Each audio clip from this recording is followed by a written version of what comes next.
Welcome everyone to this session on how we can lower our risk of colorectal cancer. I'm Dr. Vinay Samuel Gaikwad. I'm the Associate Director and Head of Surgical Oncology at Pancreas Hospitals in Gurgaon. And today we're going to discuss a little bit about how we can make ourselves more aware about this disease and how we can maybe decrease our chances of getting this disease. So now the thing is, we think that what we don't know won't hurt us, but that is not necessarily true, as we all know. So it is one of the most preventable forms of cancer, and that is why we're discussing this topic right now. So first we have to understand what is the colon and what is the rectum. If we don't know what we're dealing with, it's hard to understand what the cancer is. Basically, the colon and rectum together form what we call the large intestine. So we have a small intestine and a large intestine, which form the gastrointestinal tract. So if we're talking specific to the large intestine, that is what we call colorectal cancer. So the colon's job is to absorb salt and water, and the rectum job is to store the feces or the stool in our intestine until we're able to evacuate. So the colon and rectum is about 1.5 meters long, about 5 feet long. Okay. So we want to know how this cancer called colorectal cancer starts. So by and large, the most common way that colorectal cancer starts is through polyps. So polyps are growths or protrusions in the inner lining of the colon or rectum, and some of these polyps can be pre-cancerous or pre-malignant, which means they can develop into cancer in a course of time. So how do we know if these polyps that develop in the colon are risky or have a high risk of developing into cancer? So firstly, one of the things we look at during colonoscopy, which we'll discuss later, is the size. So if it's more than 1 centimeters in size, or there are more than 3 polyps, or if they have dysplasia on the biopsy. Dysplasia means when we look under the microscope, we see that some of the cells are tending to develop something that might then develop into cancer later on. So it's a stage before cancer. That's called dysplasia cancer. But what are the risk factors that we can control and what can we not control? What are the things that increase our chances of developing this disease? So just to make something clear, just because one has a risk factor does not mean you will get the disease, and not having a risk factor does not mean that you will not get the disease. Some risk factors we can change, which are lifestyle related, and some unfortunately we cannot change. So let's discuss a little bit about what risk factors we can change, because that's something that we have in our power. That's something that we can actually do something about. So one of the best things we can do is maintain a healthy lifestyle. We all know that it's easier said than done. So what do we mean by maintaining a healthy lifestyle? Firstly, we have to avoid being obese or overweight. So if we are fat, that's something that can really work against us when it comes to many health conditions, and also for colorectal cancer. Not being physically active not only makes us obese, but also affects the body's metabolism and has shown to then go on to increase our chances of developing cancers, and specifically colorectal cancer. Coming to the diet, something that really has been proven to increase the incidence of colorectal cancers is consumption of red meat. So we all know what red meat is. If it looks red, it's probably red meat, and so that's something that we should think of avoiding, especially if we want to decrease our chances of developing this cancer. Processed meat. Now processed meat include things like sausages, salami, and so on. Even cooking meat at very high temperatures has been shown to increase our chances of developing colorectal cancer.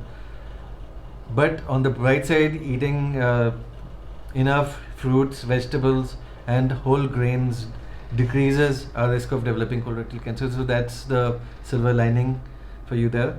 Low blood level of vitamin D, sorry, is something that can contribute to the development of this cancer.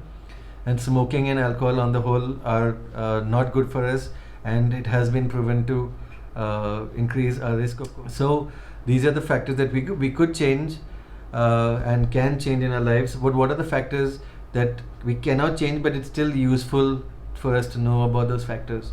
The first thing is being older. Now we cannot change how old we are, but we must know that the older we get, the more higher our chances of developing many cancers, including colorectal cancer. Now, if we've had a history of polyp, that means if we've had polyps in the past, or even colorectal cancer diagnosed in the past, we have a higher risk than individuals who haven't had these polyps or cancer detected in the past. There's something called inflammatory bowel disease, and some of you might have heard of it. It's diseases like ulcerative colitis and Crohn's disease fall into this category. So with long-standing diseases like this, which over many years can go on to develop cancer within this inflammatory bowel disease. And so if one has been diagnosed with inflammatory bowel disease, it's very important for us to get surveillance done. That means routine colonoscopy and all the advice that your gastroenterologist is giving you. A family history of colorectal cancer, that means if somebody in your family, a blood relationship, has been diagnosed with colorectal cancer, yes, that is a risk factor for you. And even if they have been diagnosed with polyps, there are also inherited gene syndromes or mutations that can happen in the genes which can pass through families and then increase one's risk of developing this disease. Racial and ethnic background is also something we must keep in mind. Having diabetes mellitus type 2, which means non-insulin dependent diabetes. So if we have diabetes, that does increase our risk of developing this cancer. Coming to factors we don't know much about, but we are suspecting that they might have some effect on the development. Things like working the night shift. So because the changes in melatonin in the body, there are some theories that this might increase one's risk of developing this cancer, but that hasn't been completely established yet. Previous treatment with certain cancers, so if we've been treated with some other cancer, that might also predispose us to develop colorectal cancer. Chronic constipation, something if we don't move our bowel too often, so that is why we would assume that this disease is more common in the West. Countries like Europe and America have higher incidences of colorectal cancer than Asian countries. And turmeric low diets, haldi is something that has been proven to be protective for cancers, especially colorectal cancer. So yes, diets which are low in haldi can predispose or increase one's risk of developing colorectal cancer. And a low water or fluid intake, which indirectly contributes to constipation and high residue in the diet. So that is something that we suspect can increase our risk of developing colorectal cancer. Now the big question, can colorectal cancer be prevented? So the answer to that is not very simple. There is no sure way to prevent it, but we can decrease our risk by changing the risk factors you can control. So how can we do that? So basically, so there's something called screening, colorectal cancer screening. We'll get into that in a short bit. So the second thing we can do is lower our body weight. I mean, if you're overweight especially, we can lower our weight, get into the good BMI, which is body mass index, and that will help us to decrease our risk of developing this cancer. Increase our physical activity. It's always good to have a hobby or remain active in our lifestyle, our day-to-day living. That will help us decrease our risk. We can modify our diet, as mentioned, to avoid red and processed meats, and abstaining from smoking and alcohol. A good intake of vitamins, calcium and magnesium, preferably in a natural way. So fruits, vegetables, diet which are high in vitamins and minerals. Now there's a drug called aspirin, which we might have heard of. It's an NSAID, which is a non-steroidal anti-inflammatory drug, and aspirin, along with some other drugs, have been shown to decrease the risk of colorectal cancer. But these drugs do have their own side effects, like bleeding and so on, and causing ulcers. So we would not routinely advise the use of aspirin to decrease the risk of colorectal cancer, but that is something that can be looked into and has shown to have some benefit. And hormone replacement therapy in elder women. Now coming to screening. Now screening is a process of looking for a cancer when a person does not have symptoms of that cancer. So we're just kind of doing a check to see if there's something going on. So obviously we don't screen the entire, we don't suggest screening of the entire population, but of certain groups of people. Now in high incidence areas, that means in Western countries, they have certain screening protocols, like people who are above 45 years of age are routinely expected to screen themselves and are encouraged to do so. That's something. But in India, we don't have any strict protocols for screening, so we have to play it by ear, so to speak, and come up with our protocols. So if you are, let's say, above 50 and have a family history of colorectal cancer or polyps in the family, if you have inflammatory bowel disease, if you have a history of radiation to the abdomen for any other cancer, let's say, then it's worthwhile getting screened. Once you have symptoms like altered bowel habits or bleeding in the rectum, then that's no longer a screening, that's something that you're trying to detect. But still the best way to screen is a formal colonoscopy, or at least a sigmoidoscopy. So a colonoscopy is an instrument that is placed into the rectum and colon to actually directly view and see if there are any polyps or any suspicious looking areas within the colon. There is something called a virtual colonoscopy, which is like an imaging technique, like a CT scan, which kind of reconstructs the colon, but it is definitely inferior to a formal invasive colonoscopy, which is conventionally performed. Now other tests like fecal tests, stool tests for like occult blood, or for antigen tests, and other tests are available, but they are not too reliable, so we don't usually bank on these tests. They can be done as adjuncts or accessory tests. Another very important thing that's developing in a big way is something called genetic counseling. So we have in science been able to develop the gene, or to recognize the entire gene sequence and try to find mutations or glitches in the gene. And so if we meet with a genetic counselor, they can map a family tree.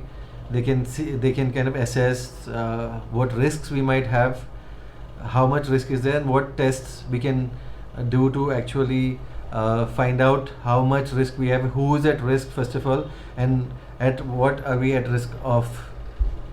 This is a whole new topic. We can go into great detail about genetic counseling, but that's something that you should know that exists, that can help you. This how do we suspect that we might be having this disease called colorectal cancer. One of the some of the signs are altered bowel habits. Altered bowel habits means that we might have constipation for a few days or weeks, and then switching over to diarrhea and back to constipation. So this is something that makes us suspect there's something going wrong in a colon or rectum.